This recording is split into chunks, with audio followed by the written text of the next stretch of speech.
अस्सलाम वालेकुम। उम्मीद है कि आप खैरियत से होंगे। आज का जो मौजू है, इस मौजू पे आप इस गुफ्तगू को सुनने से पहले एक चीज़ मैं आपको ज़रूर कहूँगा कि या तो आप पूरी दुनिया में की जाने वाली बहुत सी तहकीक या रिसर्च पेपर जो हैं, कोई 15-20 किस्म के, आप उनको पढ़ लीजिए। अगर आप वो नहीं पढ़ना चाहते तो आप बहुत से ऐसे टीचर जिनको अपनी ज़िंदगी में बच्चों को पढ़ाते हुए साल हा साल गुजर गए,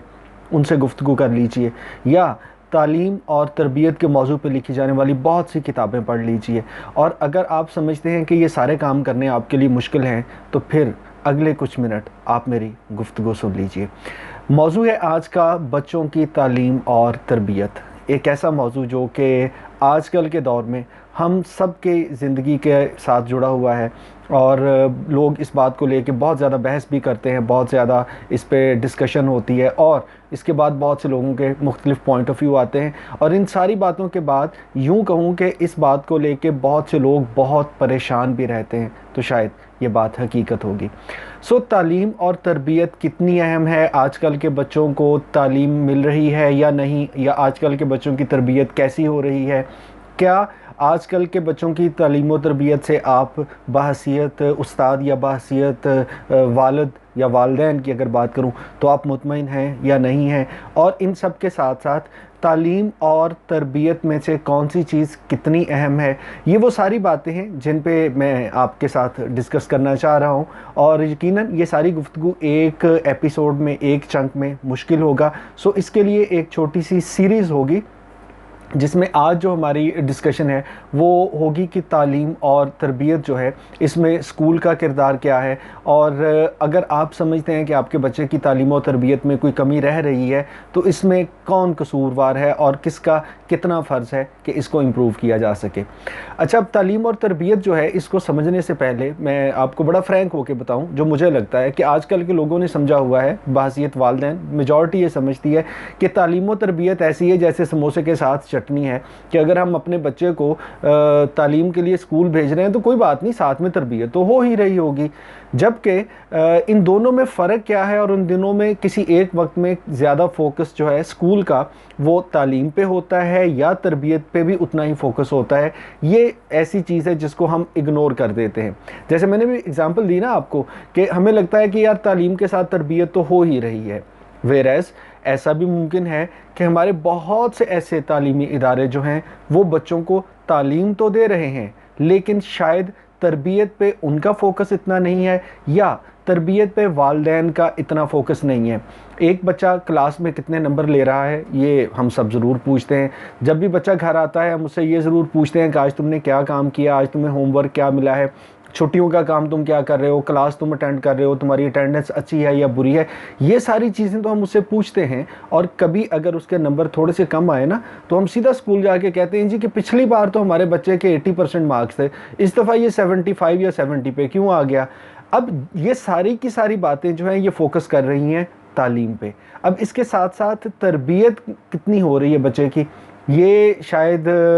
फोकस ही नहीं कर रहे। और कौन फोकस नहीं कर रहा, मैं कसूरवार समझता हूँ कि इसमें शायद ज़्यादा पेरेंट्स फोकस नहीं कर रहे हैं। सीधी सी बात है भाई, आप अगर फोकस करेंगे नंबरों पे तो स्कूल कोशिश करेगा कि आपके बच्चे के नंबर ही अच्छे आएँ, और अगर आप फोकस करेंगे तरबियत पे, आप ज़रा सोच के देखें कि आपने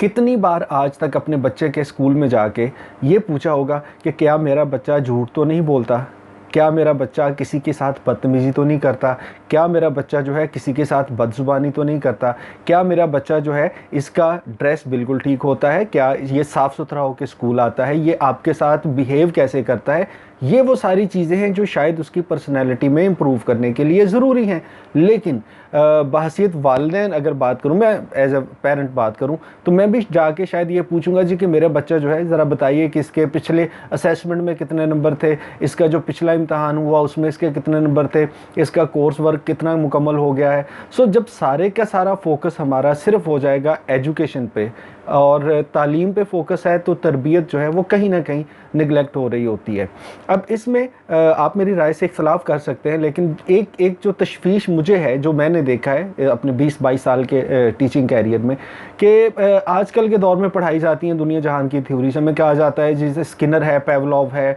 या जितने भी और रिसर्चर्स हैं, प्याजे है, इनकी थ्योरीज हम पढ़ते हैं, और बिहेवियरल थ्योरीज हैं, साइकोलॉजिकल थ्योरीज हैं, जिसका फोकस ये होता है कि यार बच्चे को ना बड़े प्यार से पढ़ाना है, आपने इसको आपने डांटना नहीं है, इस पे पॉजिटिव रीइंफोर्समेंट करनी है, इसको मोटिवेट आपने करना है, और हमें लगता है कि इससे बच्चा जो है वो तालीम हासिल करेगा। मान लिया भाई तालीम हासिल करेगा, लेकिन इसके साथ तरबियत में कहीं ना कहीं वो जो पहलू है सज़ा और जज़ा का, वो बिल्कुल पीछे रह गया। अब जब से पिछली 2 दहाइयों से कॉन्सेप्ट आया कि मार नहीं प्यार, कि आप किसी बच्चे को किसी भी तरह की कोई भी कॉर्पोरल पनिशमेंट है, आप ज़ुबानी उससे कोई उसको पनिश नहीं करेंगे, जिस्मानी पनिश नहीं करेंगे। मैं हकीकत में ये नहीं चाह रहा कि एज अ टीचर हम ये चाहें कि हम बच्चे को मारें, लेकिन कहीं ना कहीं हमारे अगर इस्लामिक आइडियोलॉजी भी देखी जाए तो इमाम गज़ाली का भी तो नज़रिया था ना, नज़रिया तालीम। अब इसके अलावा अगर हम अपने इस्लामिक आइडियोलॉजी में देखें तो उम्र के एक हिस्से तक कहा गया कि बच्चे को समझाएं, उसके बाद कहा गया इसको डांटें,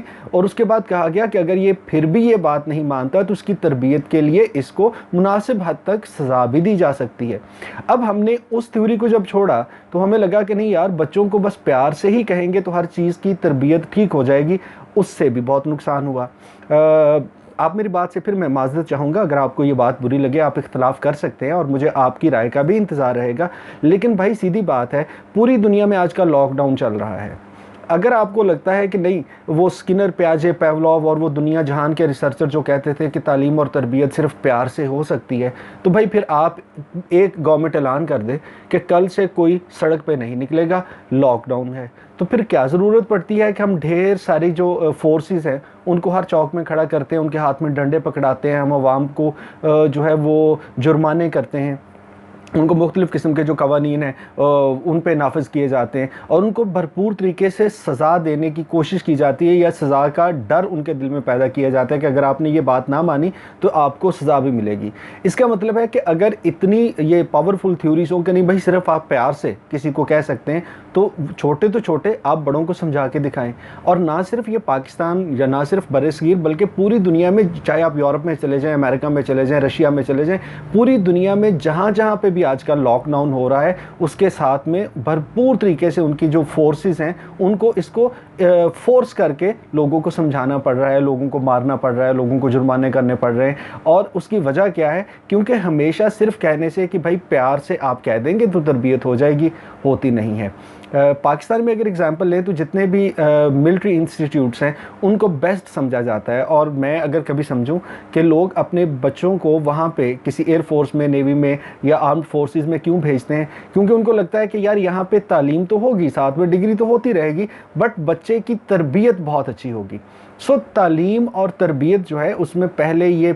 समझ लें, फिर वही बात कहूँगा कि समोसे के साथ मिलने वाली चटनी नहीं है कि आप समझें कि भाई ये तालीम तो मिल रही है, साथ में तरबियत भी होती रहेगी। मुझे अगर दोनों में से फैसला करना पड़े ना, तो मैं एज अ टीचर समझता हूँ, या एज अ पेरेंट भी अगर मैं समझूँ बतौर वालिद, तो मुझे लगता है कि मेरे बच्चे की तरबियत मेरे लिए ज़्यादा अहम है। शायद तालीम पे कहीं ना कहीं मैं कॉम्प्रोमाइज़ कर जाऊँ। ज़रा सोच के देखिएगा कि आपको 2 ऑप्शन मिले कि आपका बच्चा जो है वो बहुत तालीम याफ्ता होगा, उसके पास दुनिया जहान की अच्छी से अच्छी डिग्री होगी, हाई परसेंटेज ऑफ मार्क्स उसके होंगे, लेकिन उसकी तरबियत जो है वो अच्छी नहीं होगी। या इसके मुकाबले में आपको ये ऑप्शन दिया जाए कि आपके बच्चे के नंबर कोई बहुत आउट क्लास नहीं होंगे, हो सकता है 60-70% नंबर लेके वो पास हो रहा हो, लेकिन उसकी तरबियत बहुत अच्छी है, बतौर इंसान वो बहुत अच्छा है। तो ज़रा दिल पे हाथ रख के सोचिएगा कि आप किस चीज़ का फ़ैसला करेंगे। क्या ऑप्शन 1 में आप अच्छे नंबर विदाउट एनी तरबियत, या आप इस ऑप्शन पे जाएंगे कि भाई तरबियत अच्छी होनी चाहिए,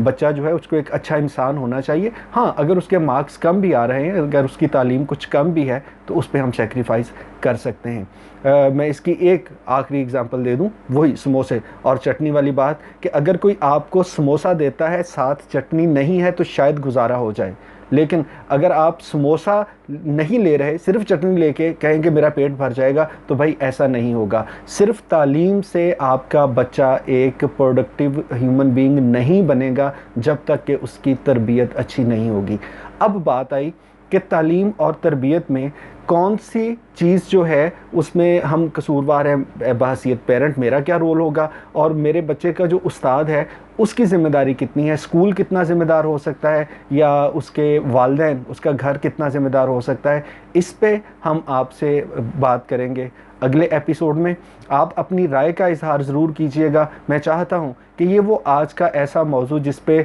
हर शख्स जिससे कहीं ना कहीं जुड़ा हुआ है, इस पे आपकी राय हम तक ज़रूर पहुँचे। अगली गुफ्तगू का इंतज़ार कीजिएगा। अगर आपको मेरी बात अच्छी लगी और मेरी राय से मुत्तफ़िक है तो इस गुफ्तगू को अपने दोस्तों के साथ शेयर ज़रूर कीजिएगा। बहुत शुक्रिया।